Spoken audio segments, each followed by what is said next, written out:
Bien-aimés dans le Seigneur, je vous espère en forme. Nous sommes aujourd'hui dans Ésaïe, le chapitre 53, le verset 1, qui a cru à ce qui nous était annoncé et qui a reconnu le bras de l'Éternel. Ce passage que nous lisons fait allusion à la révélation que Ésaïe a eue par rapport à la crucifixion de Jésus sur la croix. Et quand vous lisez le reste du passage de ce chapitre, vous verrez comment il a décrit en détail tout ce qui concerne la crucifixion de Jésus. Mais d'entrée de jeu, il pose cette question par rapport au fait que si on annonçait cet événement aux gens par après, qui croira à cette annonce? En anglais, who shall believe our report? Qui croira notre rapport? Et il va plus loin en se posant la question de savoir qui reconnaîtra dans ce événement, dans cet événement, le bras de l'Éternel. Donc, Ésaïe essaie de nous faire comprendre que selon la vision qu'il a eue de la crucifixion de Jésus, mais le sentiment qui se dégage de cela, c'est que il a l'impression que les gens à qui on raconterait cet événement qui sera la mort de Jésus, les gens ne croiront pas. Eh bien, cette question que Ésaïe s'est posée, mais est la réalité que nous vivons aujourd'hui, et dans le monde comme dans le corps de Christ. Parce qu'il y a plein de personnes qui pensent que, et d'abord, le monde ne croit vraiment pas à la mort de Jésus comme étant la source de leur salut. Et l'Église de Dieu aussi, il y a dans une large majorité beaucoup qui pensent qu'en dehors de la mort, de la résurrection, il y a d'autres mystères à découvrir. Et c'est vraiment malheureux parce que ce que Ésaïe posait comme question est ce qui se passe aujourd'hui. Beaucoup ne croient pas que la mort et la résurrection de Jésus constituent la finalité de ce que Dieu avait à faire en faveur des êtres humains. Et on pense qu'il y a plein d'autres choses à chercher ailleurs. Mais moi, je suis là pour te rassurer qu'il n'y a pas autre chose en dehors de la puissance de la croix. La prédication de la croix est la puissance de Dieu dans la vie du croyant. Aujourd'hui, nous continuons notre série sur le croyant en Christ et nous lisons Jean le chapitre 17, le verset 24. Et nous voyons là que Jésus faisait une prière. Il dit, Père, je veux que là où je suis, ce que tu m'as donné soit aussi avec moi, afin qu'il voie ma gloire. Vous voyez, avant d'aller sur la croix, Jésus faisait cette prière-là en demandant au Père de faire en sorte que là où il sera après la croix, que son Église, ou bien l'Église qui est constituée de ceux qui lui sont donnés, que ceux-là aussi soient là. Et beaucoup de personnes ont pensé qu'on est là en train de parler du ciel, qu'on ira un jour. Non. Là où je suis, où est-ce qu'il est actuellement? C'est la question à se poser. Où est-ce qu'il est actuellement? Et on saura si l'Église ou bien ceux qui lui sont donnés sont effectivement là-bas. C'est toute la question à se poser et on a la réponse. Et ouais, c'est toujours dans les Écritures qu'on a la réponse. On va dans Éphésiens, le chapitre 1 et le verset 19 et 20. Pour voir la réponse à la prière que Jésus a eu à faire là. On nous dit, le verset 20, il a déployé en Christ en le ressuscitant des morts et en le faisant asseoir à sa droite. Voilà, donc Jésus a ressuscité des morts et après cela, il est à la droite du Père. C'est là où il est actuellement. Donc, afin que ce que tu m'as donné soit là où je suis, on voit là où il est. Et il est à la droite du Père, dans les lieux célestes, au-dessus de toute domination, de toute autorité, de toute puissance, de toute dignité, de tout nom qui se peut nommer, non seulement dans le siècle présent, mais dans le siècle à venir. Vous voyez là? Donc, la position de Christ, c'est qu'il est assis à la droite du Père au-dessus de tout ce qui a comme autorité, force ou quoi que ce soit dans ce monde dans lequel nous sommes. Il est assis au-dessus d'eux. Et nous voulons voir où est l'Église, puisque la prière, c'était d'avoir l'Église ou bien ceux qui lui sont donnés à côté de lui. Nous voyons la suite qui nous dit, au-dessus de tout nom qui se peut nommer non seulement dans le siècle présent, mais dans le siècle à venir. Il a tout mis sous ses pieds. On nous informe que tout est mis sous ses pieds. Et il a donné pour chef suprême à l'Église. Voilà.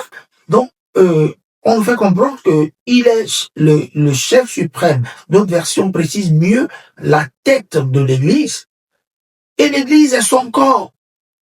Oh, ça veut dire quoi? Ça veut dire que la personne de Christ qui est assis à la droite du Père, le corps de cette personne-là, c'est l'Église. Donc l'Église est son corps et il est la tête de cette Église. Donc quand on nous faisait comprendre tantôt là que tout est mis sous ses pieds, tout est mis sous quel pied alors? Sous les pieds de l'Église.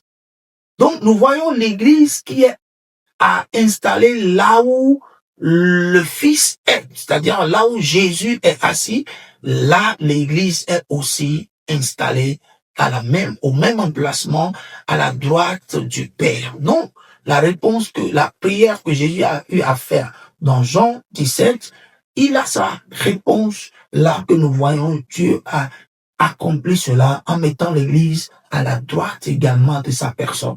Donc, l'Église est à la droite du Père. Et l'Église, ce n'est pas les bâtiments. L'Église, c'est toi et moi qui sommes les croyants, les chrétiens. Nous constituons l'Église, c'est nous qui sommes l'Église. Et on est à la droite du Père, au-dessus de tout ce qui a comme autorité. Et ça, c'est du lourd, parce que le croyant qui comprend cela, c'est automatiquement qu'il n'a pas à compétir avec les forces de tous gens qui existent dans ce monde, qu'il est au-dessus de ces forces. C'est pour cela que quand le croyant s'engage dans un combat ou bien se retrouve au milieu d'un combat et la source et ce qui est derrière cette opposition-là, c'est les forces des ténèbres, il comprend en même temps que toutes ces forces sont sous mes pieds. Je triompherai de tous. Pourquoi? Parce que je n'ai pas à compétir avec eux. Ils sont sous mes pieds. Et c'est ce que David a compris lorsqu'il composait le psaume 91. Je marcherai sur le lion, sur l'aspic. Je foule au pied le lionceau et les dragons. Ils sont où pour que je marche sur eux? Ils sont sous mes pieds. C'est dans cette révélation qu'évoluait David lorsqu'il faisait allusion à cela. Et c'est là où l'Église aussi est. Et l'Église, c'est toi et moi. Et c'est comme cela que c'est cela que nous devons enregistrer dans notre mental. Parce que l'être humain est fait principalement de ce qu'il pense. Et ça joue énormément sur la vie de l'être humain. Et en tant que croyant, tu ne dois pas penser cela et se comporter différemment. Non, tu te comportes conformément à cette mentalité-là, à cette position qui est décrite de ta personne, et dans tes parler comme dans ton mental.